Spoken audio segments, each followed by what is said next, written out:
कभी सोचा है कि जिस राज्य में हम और आप रहते हैं, कल को उसकी सीमाएं बदल सकती हैं? या हो सकता है उसका नाम ही कुछ और हो जाए? ये कोई हाइपोथेटिकल सवाल नहीं है। ये भारतीय संसद को मिली एक बहुत ही असाधारण संवैधानिक शक्ति है। तो चलिए, आज इसी पावर की गहराइयों में उतरते हैं। An indestructible union of destructible states, मतलब विभक्त राज्यों का अविभाज्य संघ। सुनने में ये लाइन कितनी पावरफुल और थोड़ी सी कॉन्ट्रडिक्टरी लगती है ना? यही वो एक आइडिया है जो भारत के फेडरल स्ट्रक्चर के बिल्कुल केंद्र में है, और आज हम यही समझेंगे कि इसका आखिर मतलब क्या है। तो सवाल वही है, इसका असल मतलब क्या हुआ? एक ऐसा संघ जिसे तोड़ा नहीं जा सकता, लेकिन उसके अंदर के राज्य तोड़े जा सकते हैं। ये तो एक पहेली जैसी बात हो गई। चलिए मिलकर इस पहेली को सुलझाते हैं। इस पहेली का जवाब छिपा है हमारे संविधान के आर्टिकल 3 में।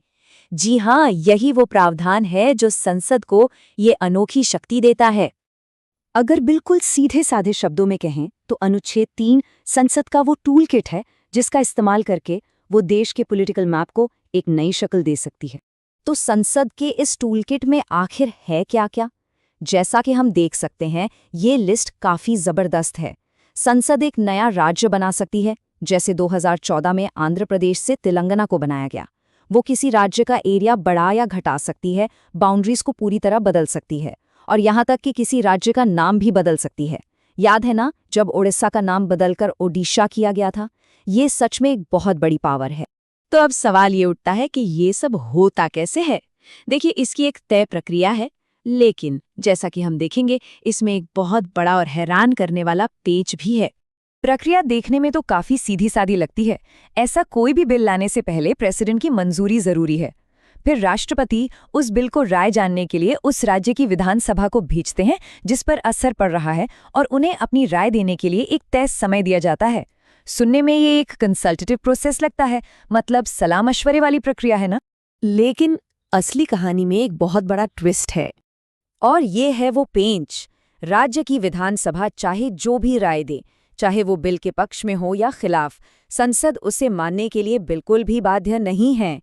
संसद उस राय को पूरी तरह से मान भी सकती है और पूरी तरह से खारिज भी कर सकती है।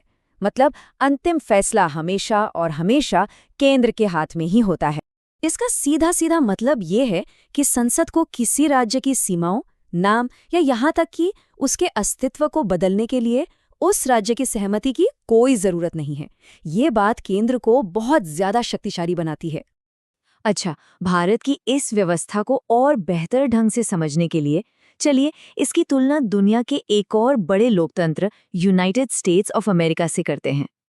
और यहीं पर भारत और अमेरिका के बीच का एक बुनियादी फर्क साफ दिखता है। जैसा कि स्लाइड में है, भारत विभक्त राज्यों यानी डिस्ट्रक्टिबल स्टेट्स का संघ है, मतलब राज्य बदले जा सकते हैं। दूसरी तरफ अमेरिका अविभाज्य राज्यों यानी इनडिस्ट्रक्टिबल स्टेट्स का संघ है। इसका मतलब है कि अमेरिकी सरकार चाहकर भी कैलिफोर्निया की मर्जी के बिना उसे 2 हिस्सों में नहीं बांट सकती, लेकिन भारत में संसद ऐसा कर सकती है। ये एक फंडामेंटल डिफरेंस। तो क्या इसका मतलब ये है कि संसद की ये शक्ति पूरी तरह से अनलिमिटेड है, या इसकी भी कोई सीमा है? चलिए पता लगाते हैं। इस शक्ति से एक बहुत बड़ा संवैधानिक सवाल खड़ा हुआ। क्या संसद अपनी इस पावर का इस्तेमाल करके भारत की जमीन का कोई टुकड़ा किसी दूसरे देश को सौंप सकती है? इस सवाल की पहली बड़ी परीक्षा हुई एक ऐतिहासिक मामले में, जिसे हम 1960 के बेरुबारी यूनियन केस के नाम से जानते हैं।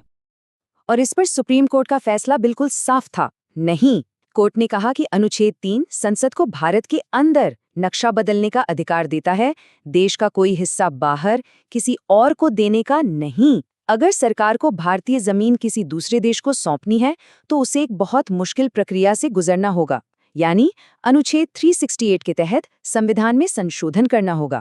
फिर बाद में 1969 में सुप्रीम कोर्ट ने एक और जरूरी बात साफ की।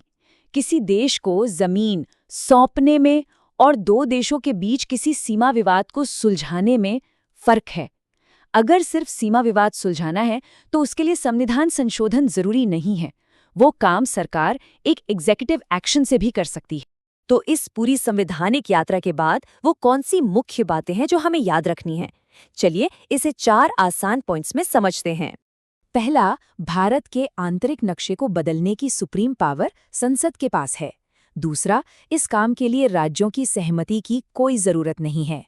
तीसरा, ये शक्ति देश की बाहरी सीमाओं पर लागू नहीं होती।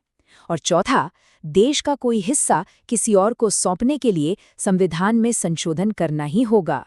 और अंत में एक सवाल सोचने के लिए, आज के इस तेजी से बदलते दौर में एक ऐसे देश के लिए इस संवैधानिक डिजाइन का क्या मतलब है, जिसकी बाहरी सीमाएं तो स्थायी हैं, पर जिसकी आंतरिक लकीरें जानबूझकर इतनी लचीली रखी गई हैं? इस पर विचार जरूर करिएगा।